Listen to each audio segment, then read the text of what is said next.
before I get into anything and before I talk about any kind of nomination, I should just mention history was just made today, earlier today when the Oscars were announced.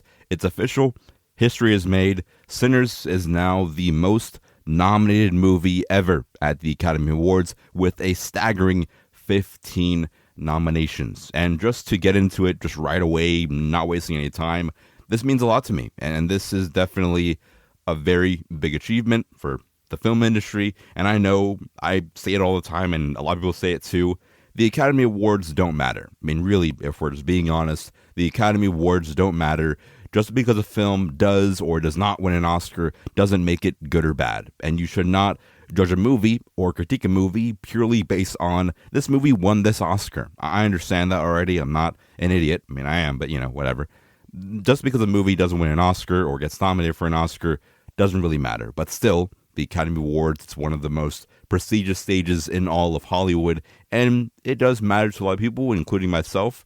So, seeing Sinners, a movie that is an original screenplay, that's a horror movie, that isn't based on any kind of previous IP, that has a fully ensemble, incredible, well-acted cast that is filled with just so much diversity, so many people of color, and the director is a black man, cinematographer is a woman of color and a minority of herself. It's beautiful. It's beautiful to see this kind of movie be made today in an age of AI is taking over, in an age of cinema is dying. We have this massive movie on this huge IMAX film format that I'm so happy that Warner Bros. Let them do that on this format at this stage. And also, in this era of streaming is taking over, Netflix is going to be the new big monopoly of everything. It's cool to see this movie getting this recognition, getting this love, cementing itself as a prestigious classic movie. No other film was more deserving of getting the most nominations in Oscar history except for Sinners. So that's movies like Oppenheimer, Lord of the Rings, Titanic, list goes on, Dune, Part 1 and Part 2. This one movie, Sinners, has more nominations than all of them, than your favorite movie. It has more than that. And for that, I am very grateful. Once again, Sinners, Ryan Coogler, Michael B. Jordan, they deserve it. They really do deserve it. This entire crew, they did something incredibly generational, and it's going to be cemented in history forever, as it should be. But still, there's a lot of movies to talk about here, and as I just go through here, the rest of the nominations, Sinners got the most. Sinners got 16 nominations, one battle after another, got 13. Frankenstein got 9. Marty Supreme got 9. Son of Bave got 9, and so on and so forth. But still, I wanted to quickly do a hashtag ad for Sinners that, 16 nominations. It's crazy. It's worth it. It's deserving. And it gives me so much hope for the film industry in a very bleak and dark time. Having this be the beacon of hope, this very dark and scary vampire movie be that beacon of hope, it's very special to see. So now, with my quick little promo for Sinners out of the way, if you haven't seen Sinners, I'm not sure what you're doing, but still, we have work to do. So, it happened this morning, there was a live stream, and every single Oscar nomination is now announced, it's already out there. So, in today's episode, I'm going to be going through what the nominees are, who I think will win, and who got snubbed out of the award. And I think that for this year's Academy Awards, I'm not mad. I'm really for the most part, I'm really okay with all these nominations. I mean, there's some that it's kind of questionable, kind of like an eyebrow being raised, but still, I think for the most part, I'm not mad. I think it's a pretty good list here. I think the Academy did a really good job this year, and overall, I'm really not too upset about anything. But just going into it right away, the biggest award of the night is Best Picture, so we'll start there. So for Best Picture, we have Begonia, F1, Frankenstein, Hamnet, Marty Supreme, One Battle After Another, The Secret Agent, Sentimental Value, Sinners, and Train Dreams. Now, once again, I'm not mad. I mean, really, all these nominees are really good, and they're definitely what I would have predicted. But for what I would say is the actual most likely winner here, in my personal choice, is going to be One Battle After Another. It's my number one on the year, and I think it's very deserving of that. And for the safer second place, I would say Sinners. I mean, Sinners it might come and get that Best Picture. It really could, and I wouldn't be surprised by it. But for me, for who got snubbed, and I don't want to say snubbed, more so who I thought or predicted to be in this running, but they just weren't here. For my snubs, I do have Superman. I thought that we would get some kind of Superman love, but Superman got a big fat 0 nominations on the year. So Superman, sorry baby, I would put in there for Best Picture. Warfare is a personal gripe here, and a quick little tangent. You're going to hear me say Warfare a lot this episode, so just get ready for that. But Warfare, K-pop Demon Hunters, Weapons, and also Jay Kelly, I thought would be like some locks for Best Picture, but it didn't happen. Oh well, it's okay. So for Best Picture, I do think it's going to go to one battle after another, but going on to the next category here for directing, it is going to be for us here, Chloe Zhao for Hamnet, Josh Sathi for Marty Supreme, Paul Thomas Anderson for One Battle After Another, and Joachim Trier for Sentimental Value, and Ryan Coogler for Sinners. That is our nominees for Best Director, and in my opinion, I think it's going to go to PTA. Paul Thomas Anderson, One Battle After Another, it's going to be his year, and he is a incredible director. Ryan Coogler did great, and also Chloe Zhao did great as well, but for my pick, I would have to say PTA, Paul Thomas Anderson. That's how I think it's going to get in. And I know, I mean, look, like I said, Sinners got nominated for 16. Will they win all 16? Definitely not. But still, it's good to see they got the nominations. But for the wins, it's a competitive year, and they're just not going to win them all, unfortunately. But for people who I think got snubbed from the Academy Awards here for Best Director, once again, not mad about the nominees, but still, who I think could have snuck in. Joseph Kosinski for F1, Clint Bentley for Train Dreams, and also Guillermo del Toro for Frankenstein.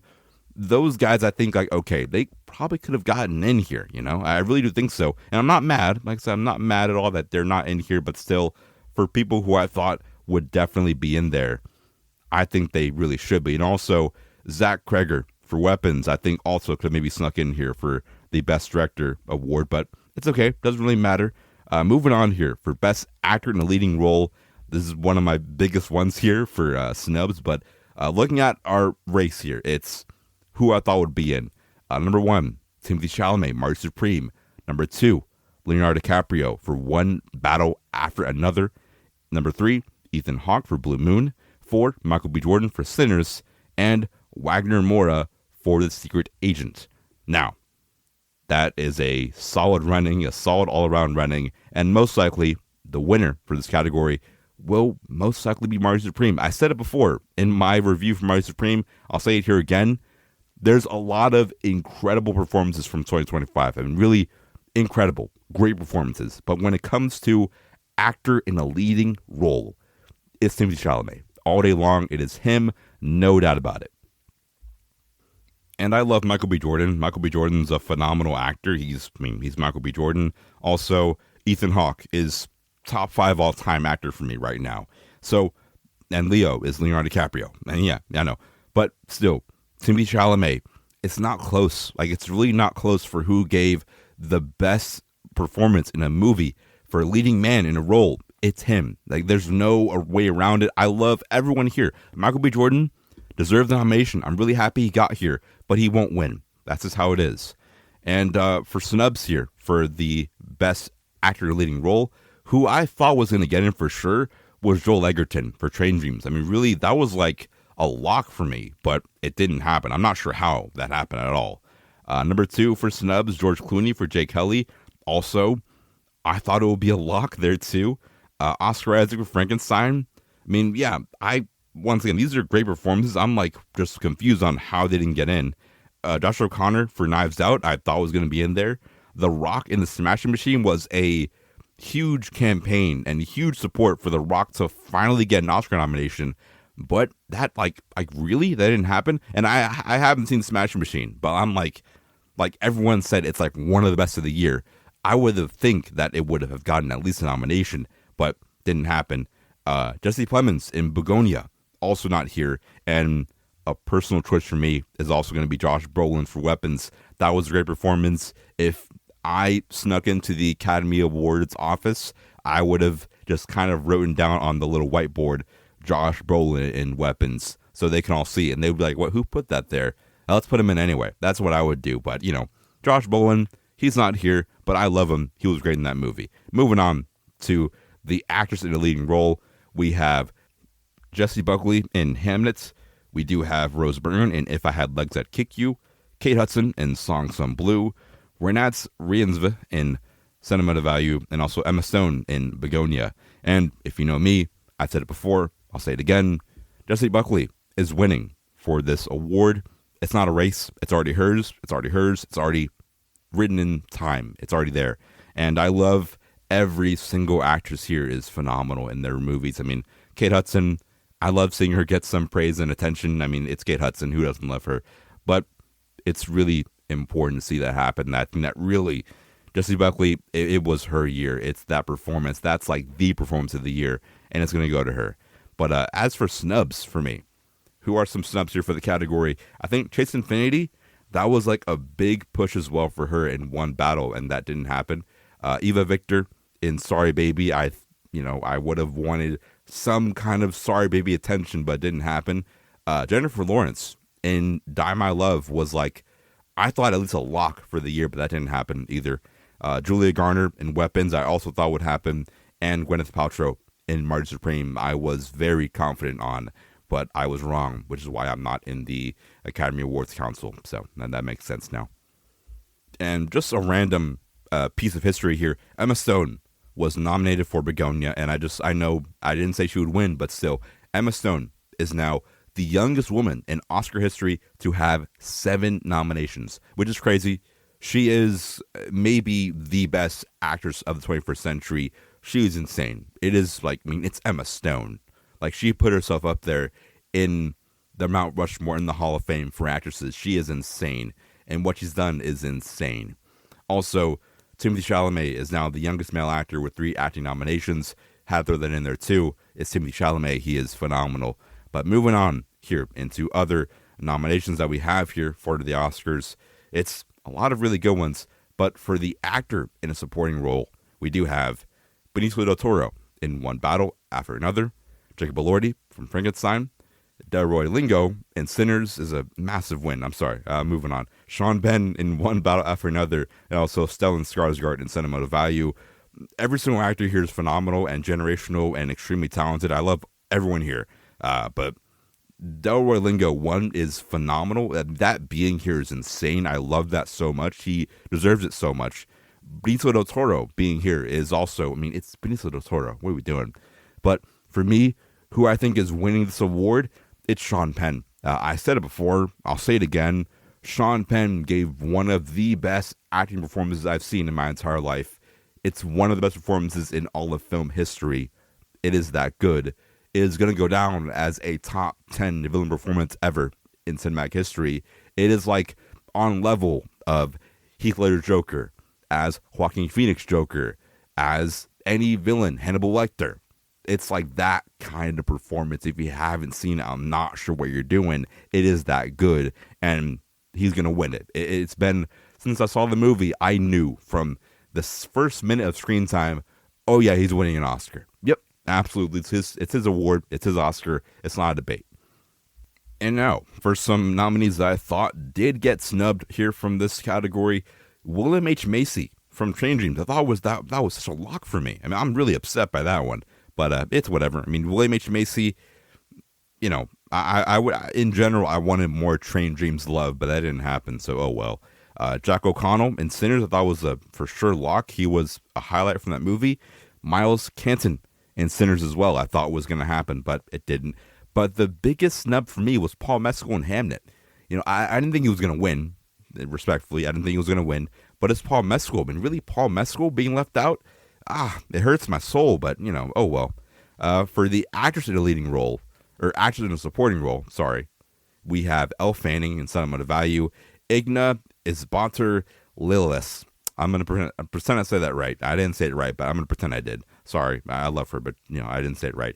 In Sentimental Value, she was there too. Amy Madigan in Weapons is crazy. I love that, though. And also Wunmi Masaku in Sinners, and also Tiana Taylor in One Battle After Another. Now, I haven't seen Sentimental Value. I know that both those ladies are insane. Elle Fanning being here is also crazy. I grew up with her being on the big screen. Seeing her get the nomination for this movie is crazy. If she won, that would be awesome. But really, all these ladies are insanely talented, and I love them all. But if I had to pick one, I would pick Tiana Taylor. That's just who I really want to win so bad. I really hope it happens. She deserves it so much. As for snubs here, Regina Hall in one battle I thought would happen, but didn't. Felicity Jones, also Carrie Condon in Train Dreams, didn't happen. Probably should have. I just want more Train Dreams love, but it's okay. Also, Odessa Zion in Mars Supreme, I thought would happen. I was kind of firm on the Odessa Zion hype train, but it didn't happen. Oh well, next year. She has a very long and great career ahead of her, but it won't happen here this year for the Academy, so it's okay. It happens. Moving on to the original screenplay award for the night. This is a pretty big one here. We have a lot of great movies here, and I do have original screenplay, Blue Moon. I do have It Was Just an Accident, Mari Supreme, Sentiment of Value, and Sinners. Now, great movies all around, but I think it's going to go to Sinners. I really do. I mean, Sinners, for the original screenplay, it only makes sense. But these are all great movies. Who knows what will happen? But for me, if I had to pick, it would be Sinners. Now, as for snubs going into this award, I thought Weapons would get it. It probably should. Weapons, Eddington, and also The Materialist. I'm a big Materialist fanboy, so I'm just going to, ride or die for that rom-com. But I would have liked to see it here. But that's just me. But original screenplay, it'll go to Sinners. On to the adapted screenplay, we do have Begonia, Frankenstein, Hamnet, One Battle After Another, and Train Dreams. And for this running, it's really all around really good. I don't have any complaints here for this nomination run for these films for adapted screenplay. But if I had to pick one, it would be One Battle After Another. That is just, I think, like the screenplay. To adapt that book into the screenplay is insane.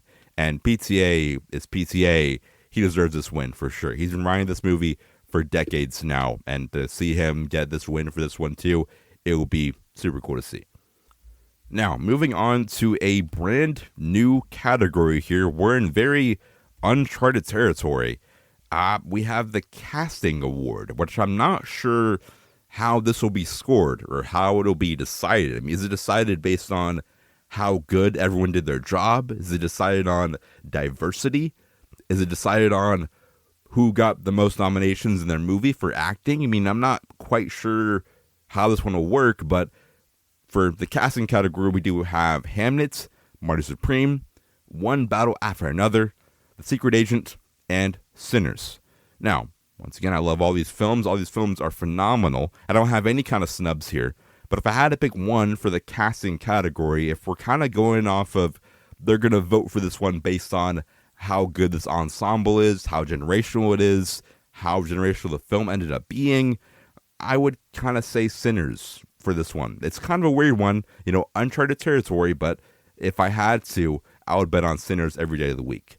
Now, going into the animated feature film category, we do have Arco, Elio, K-pop Demon Hunters, Little Amelie, or the character of Rain, and Zootopia 2. Now, if you know me, you know I absolutely love this little K-pop group. So, K-pop Demon Hunters is my personal pick for this one, and I haven't seen any of these other ones, but still, I think that it's safe to say that it's going to be this one for K-pop Demon Hunters. I heard Zootopia 2 was good, but, come on, what are we doing here? And as for snubs, I do have Predator, Killer of Killers. That should have been in here. That's a phenomenal animated movie, but, whatever. Another day, we'll talk about that. Now, going into the next category, which is going to be international feature film. And I did really bad this year. I haven't seen any of these movies, but I have to announce them. So, The Secret Agent is 1. It Was Just an Accident is 2. Sentiment of Value and Sarat, with also we have The Voice of Hind Rajab. Now, I haven't seen any of these movies, but still, as years go by, we do know that generally, whichever international feature film is nominated for Best Picture, that movie is most likely going to win most of the time. But this year, we have 2 international feature films that are nominated for Best Picture, which are The Secret Agent and also Sentiment of Value. So I would say it's going to be either one of those two, but I could be wrong. Who knows? Now, as for snubs, I haven't seen No Other Choice, but I assumed it was going to get a lot more love this year at the Academy, but it didn't. I'm not quite sure what Park Chan-wook did to piss him off, but 0 nominations for a Park Chan-wook film? Yikes. It's kind of scary, but I'll revisit that movie one day. I haven't seen it, but I really do want to. Now, for these next ones, for documentary feature film, documentary short film, animated short film, and also live action short film, I haven't seen any of these movies. You know, every year, my annual tradition is always me saying, I'm going to watch at least 5 of these movies. And I don't, because I, wet the bed on it. But still, I'll name off the nominations for your sake. It was most likely you watch more films than me, and you watched more of these, but I haven't. I'll admit it. I was slacking last year, but I'm going to do better in 2026, hopefully. For nominations for documentary feature film, we do have The Alabama Solution, Come See Me in Good Lights, Cutting Through Rocks, Mr. Nobody Against Putin, and The Perfect Neighbor. For documentary short film, we do have All the Empty Rooms, Armed Only with a Camera, The Life and Death of Brent Renaud, Children No More, Were and Are Gone, The Devil is Busy, and Perfectly Strangeness. For animated short film nominations, we do have Butterfly, Forever Green, The Girl Who Cried Pearls, Retirement Plan, and The Three Sisters. I haven't seen any of these movies, but, they sound kind of cool. For the final one here, for live action short film nominations, we do have The Butcher's Stain, A Friend of Dorothy, Jane Austen's period drama, The Singers, and Two People Exchanging Saliva. Once again, I haven't seen any of these movies in these categories, but they sound kind of cool, so you probably should watch them and be better than me. Do as I say, not as I do kind of situation here. But going into our next nomination here, we do have the original song, which is a pretty cool one every year. We have Dear Me from Diane Warren Relentless, Golden from K-Pop Demon Hunters, I Lied to You from Sinners, Sweet Dreams of Joy from Viva Verdi, and Train Dreams from Train Dreams. Now, for this one, it's between 2 movies, either Golden or I Lied to You, and my first instinct was Golden. That might be the K-pop propaganda in my head, but I think that Golden will win. That's what I have on here in my notes, and it makes sense. But if I Lied to You wins, I won't be mad or surprised. They both deserve it. I mean, I hope it's a tie, but we'll have to see.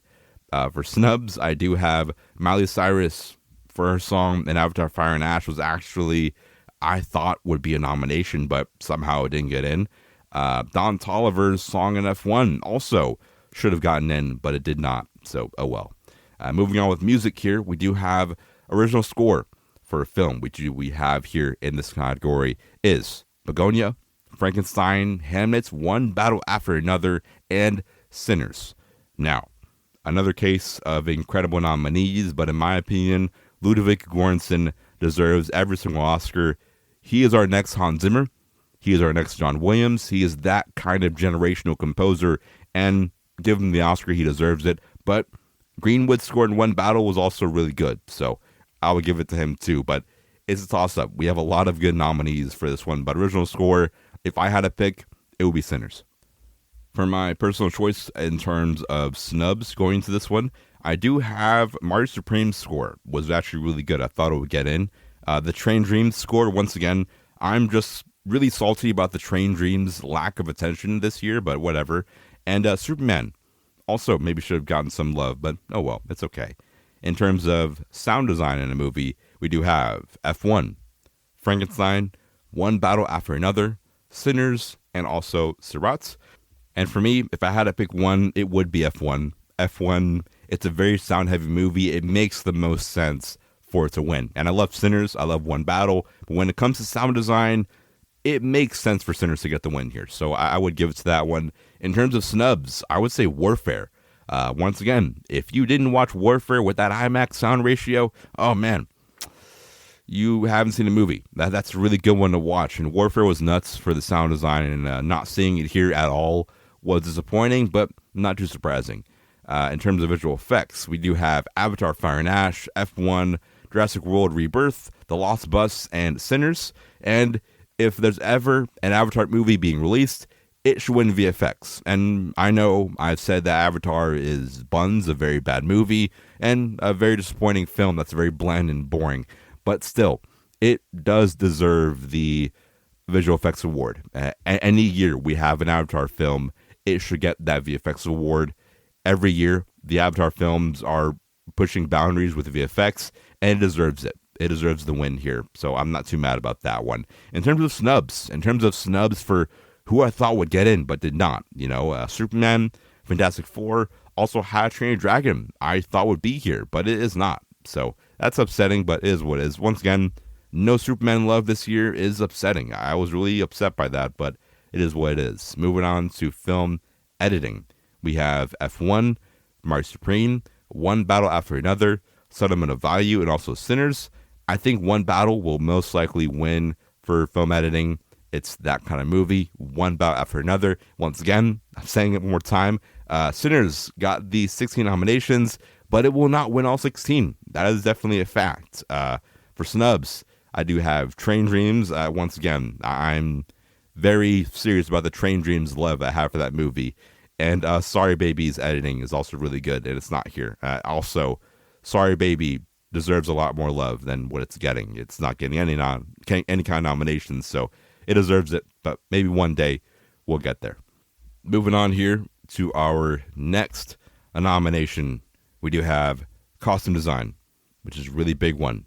So for costume design, we do have Avatar Fire and Ash, Frankenstein, Hamnet, Mario Supreme, and Sinners. Now, who will win for costume design? It's really hard. I mean, because I think that everyone here deserves it. Every movie's costume design is very deliberate, very intentional, and very important for the movie to succeed. But I would say Frankenstein. I mean, look at Frankenstein and tell me that movie doesn't deserve it. It's a very big movie for costume design. I didn't really like Frankenstein that much, but still, I got to give it love where it matters, and it definitely matters here for costume design. In terms of snubs here, I would say Warfare for costume design is really good, and also Superman for costume design. I think could have gotten in here too, but it did not. So, for our next one here, we do have makeup and hairstyling, and once again, we have Frankenstein, and also Kakuho, Sinners, The Smashing Machine, also the Ugly Stepsister, and I would say once again, for hairstyling and makeup, Frankenstein. I mean, look at Frankenstein and tell me he doesn't deserve it. Look at him, literally. Jacob Elordi looks almost unrecognizable in that role. Yeah, that's it for that one. And there's no snubs either. It just should go to Frankenstein, in my opinion. For cinematography, Frankenstein, again, geez Louise, holy crap. Frankenstein and Mario Supreme, One Battle After Another, Sinners, and also Train Dreams. Another case where everything here deserves some kind of love for the cinematography, but I would say Sinners. It's a very hard race here. I love cinematography for all these movies, but Sinners, it's got to be that one. It's really got to be that one for cinematography. But if it goes anywhere else, I won't be surprised or mad. I honestly won't. In terms of snubs here for this category, Knives Out should have gotten cinematography here. F1 should have gotten cinematography. Hamnet as well was also really good for cinematography. And 28 Years Later. I did not like 28 Years Later that much, but still, I think for cinematography, it not being here was crazy. I mean, 20 Years Later cinematography was so generational. It was really something special, but for it to not be here, it makes me a little bit upset, but I'll get over it pretty soon. Now for our next one, we do have the Production Design Award, which I think is always a very fun one, but this year in particular is going to be very, very, very special. So, Production Design is once again Frankenstein. That is crazy. Oh my god. How many did it get? It only got 9 nominations. It feels like it's 20. Goodness gracious. But yeah, Frankenstein got a nomination here for Production Design. Hamnet, Production Design. Also Mario Supreme. One Battle After Another. And also, finally, Sinners. Now, out of all these, who will win? I hate to be that guy, but Sinners. Not Sinners. Sorry. Mario Supreme will win for Production Design. Mario Supreme will win for production design. I know that it's like, come on, really, Logan? You're really going to be on that side with Mario Supreme? Listen, Jack Fisk is one of the best production designers in all of film history. That's just, the truth. I've heard him speak in interviews about this movie, and just hearing his passion for the craft is incredible. That's number one. But number two, to make a Mario Supreme movie, a period piece, it's set in this completely different decade. It's very expensive. It takes a lot of intentionality with it that For Marty Supreme to work, it requires phenomenal production design. We don't really realize it or appreciate it that much, but really, Marty Supreme for production design.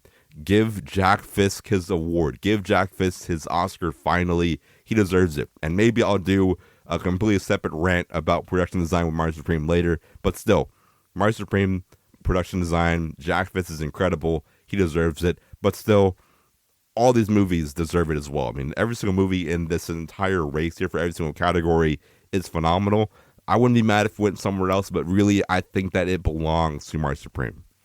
And finally, who are the snubs for this final category?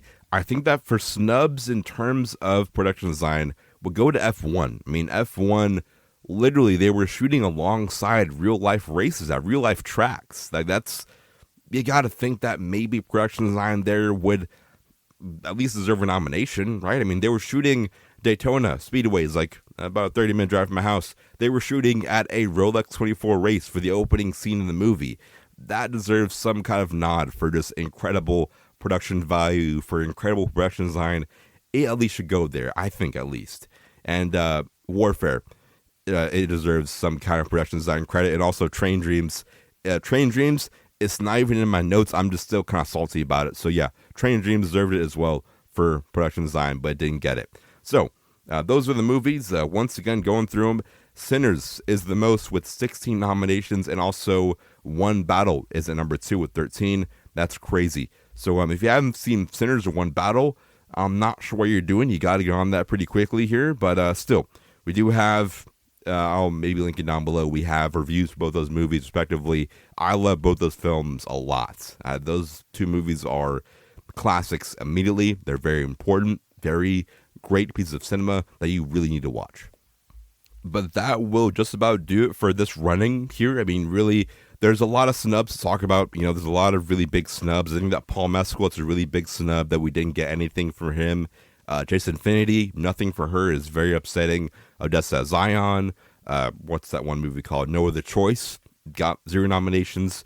Superman, 0 nominations. There's a lot of really big snubs, but let me know, what was your personal biggest snub? I think that maybe the biggest snub, I think, out of everything might just be the fact that Paul Mescal didn't get anything, you know, and I love Paul Mescal. He wouldn't have won, but Paul Mescal not being in is crazy, but there's still a lot of just really good nominations here with this year's, and I'm just so happy to see Sinners get that big fat 16. Once again, it is not winning all 16. It's going to get snubbed for a lot of them, but I'm happy to see it get some love here for this movie. And also, Delroy Lingo getting nominated for Sinners is very special to me, and I love it a lot. So, still, I'm not going to rant too much longer on this. I'll be talking about a lot of these Oscar-nominated movies as we go more in depth into these next few weeks. We have the Oscars in March, so I'll see you guys then. But still, until then, let me know, what was your biggest snub? What was your biggest thing that you really thought should have been in but didn't get in? And also, let me know, what's the thing you really think is going to win? Yeah, you're like really for sure on it. So let me know. Let me know those 2 things for the predictions for the Academy Awards. And until next time, I'll see you guys in the next one.